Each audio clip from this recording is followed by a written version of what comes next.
नमस्कार। 9th English medium से विद्यार्थी मित्र मैत्रिणींनो, सामान्य रूप कैसे करना है देखिए। M for Marathi YouTube channel पर फर्स्ट वन देखते हैं अपोजिट वर्ड सोपी कठीण हार्ड। प्रश्न उत्तर साधा वाकडा जिवंत वृत्त। आता जिवंत आहे तर इथे वृत्त नाहीये, मृत्यू किंवा मृत। कष्ट आराम, हलके जड, तुम्हाला मृत लिहिणं सोयीचं होईल।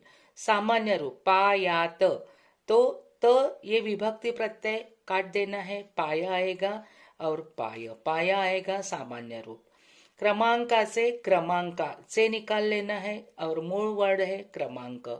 विज्ञानाला विज्ञाना ला निकाल के यानी आसान हो गया सामान्य रूप और इसका ओरिजिनल वर्ड है विज्ञान। संस्थेला संस्थे संस्था, लाइक करा।